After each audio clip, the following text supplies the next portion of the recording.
ட்ரெயினில் first class ஏசியில் போகிறதெல்லாம் குறைஞ்சி போய் விமான பயணம் என்பது எளிய மனிதர்களுக்கும் சாதகமான ஒன்றாக மாறி பல வருடங்கள் ஆகுது.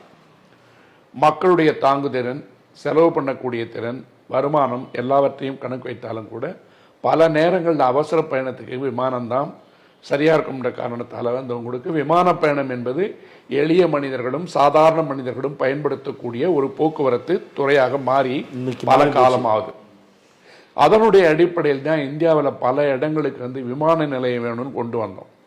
இந்த விமான நிலையத்தை கொடுக்கறதுக்கெல்லாம் பார்த்தீங்கன்னா அரசாங்க நிலத்தை எடுத்து 70 வருஷம் 80 வருஷத்துக்கு வந்து ரொம்ப கம்மியான பணத்துக்கு லீஸுக்கு கொடுத்துட்டு விமான நிலையத்தை கட்டி அதை பராமரிக்கிற பணிகள் இருக்கு பாருங்க, அதை தனியாருக்கு கொடுக்க ஆரம்பித்தாங்க.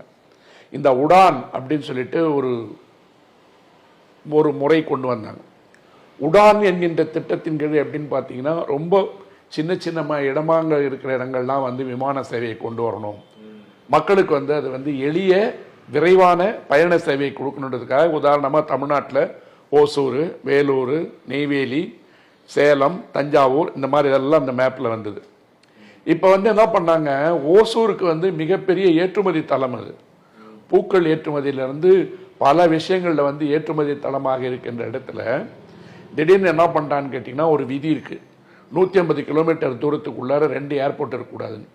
அதனால் இது பெங்களூரு விமான நிலையத்துக்கு அருகில் வருதுன்னு சொல்லிட்டு இந்த உதான் திட்டத்தில் ஓசூரை தூக்கிட்டாங்க. எல்லா விதமான பணிகளையும் துவக்குகின்ற நிலையத்தில் ஓசூர் வந்து அந்த இடத்த விட்டு போயிடுச்சு. ஆனால் பல இடங்களில் இருக்க இந்த தனியார் விமான நிலையங்கள் இருக்குது பார்த்தீங்களா, இதை வந்து அரசாங்கம் ரொம்ப எளிய லீஸுக்கு எடுத்து அந்த லீஸ் அமௌண்ட்டை கொடுத்துட்டு யார்கிட்ட கொடுத்துருக்கான்னு பார்த்தீங்கன்னா சின்ன சின்ன விமான நிலையங்கள் எல்லாத்தையும் பராமரிக்கின்ற பொறுப்பை அதானிக்கிட்ட கொடுத்தாச்சு. வழக்கப்படி குஜராத்துக்கு போயிடுச்சு.